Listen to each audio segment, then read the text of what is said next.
पाए जलाना बहुत ही आसान है और इन्हू साफ़ करने का जरा तरीका ना सिर्फ 2 स्टैप फॉलो करने पैंदे आ। बहुत ही ज़बरदस्त आ और बिल्कुल आसानी ना घर बैठे तुसीं आसानी ना पाए साफ़ कर सकते आ। बहुत ही ज़बरदस्त और आसान जी रेसिपी पाए इनू जलाना, ठीक है ना।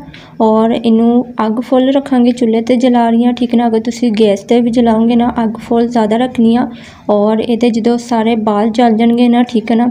और फिर मैं तुहानू दसूँगी की करना वा, ठीक है। अगर तुसीं मेरे चैनल ते नवे हैं तो जल्दी ने जाके सबसक्राइब कर दो, नाल ही बैल आइकन का बटन प्रेस कर दिओ ताकि तुहानू हर आने वाली वीडियो मिल सके। अच्छा जी, ये सैड तुसीं चेंज करते रहना वा, ठीक है ना। और अच्छी तरह इन्हू सेक लगता रहेगा और ये सैड तुसीं चेंज करते रहो, ठीक है ना। अच्छी तरह जला लिया और आ देखो माशाल्लाह बहुत ही अच्छी तरह जल गया। और ये बाल जो जले हैं ना वो मैं साफ़ कर लूँगी। और आप तुसीं हुण कहंदे होने जला लिया बिल्कुल साफ़ हो गया, नहीं। और मैं दोबारा तो इनू जलाऊँगी, ठीक है ना। पहला एक दफ़ा अच्छी तरह जला लेने। हुण इहदा मैं कलर इन्ना प्यारा लेकर आना कि बाल ये ज़रा भी नहीं होने चाहिए, ठीक है ना। आ देखो अजे दे विच बाल आ, दूसरा स्टेप है। दोबारा तो जलावांगे और इहदा कलर अच्छा जिहा लेना वा।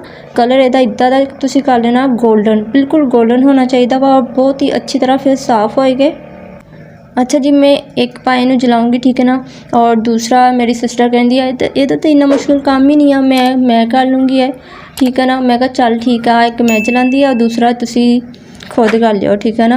और एक दी मैं वीडियो बना रही है, दूसरी देखियो मैं तुहानू रिजल्ट भी तुहानू दिखाऊँगी इहदा रिजल्ट की है, ठीक है ना। और दूसरा जो मेरी सिस्टर करेगी वह रिजल्ट भी मैं तुहानू दिखाऊँगी, ठीक है ना। अच्छी तरह इन्हू जला लेना वा और अच्छी तरह इन्हू साफ़ करना वा। आ देखो माशाल्लाह अच्छी तरह फुल सेक लग्या होया वा और जल चुके हैं बिल्कुल। इहदा कलर गोल्डन हो चुका वा। इदां दा करोगे ना अच्छी तरह साफ़ कर लेना, ठीक है ना, छुरी की मदद ना।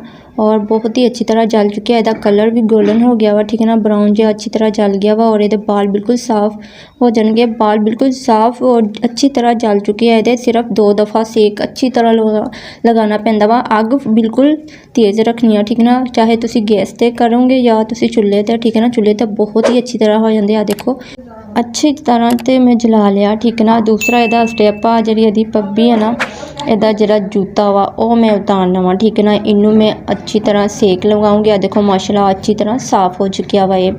और बाकी यदि जूते की वारी आ गई है, ठीक है ना। इन्हें मैं अच्छी तरह सेक लगवाना वा, ठीक है ना, जिन्नी तक अच्छी तरह जल ना जाए। अच्छी तरह सेक लगूगी तो बहुत ही आसानी ना उतर जाते। और इनू उतारना किद्दां वा वो भी मैं तुहानू शेयर करूँगी, ठीक है ना। थोड़ा जिहा और सेक लगा लीए और दोनों साइडों तो अच्छी तरह देखो अच्छी तरह मैं जला लिया, बिल्कुल फुल सेक लगा होया, ठीक है ना। हुण मैं इनू किसी भी चीज़ ना इनू थोड़ा जिहा मारांगी ना तो बिल्कुल खोल जिहा इहदा उतर जाना वा, ठीक है ना। या फिर तुसीं छुरी दी मदद ना कर लिओ, खैर ठीक है ना।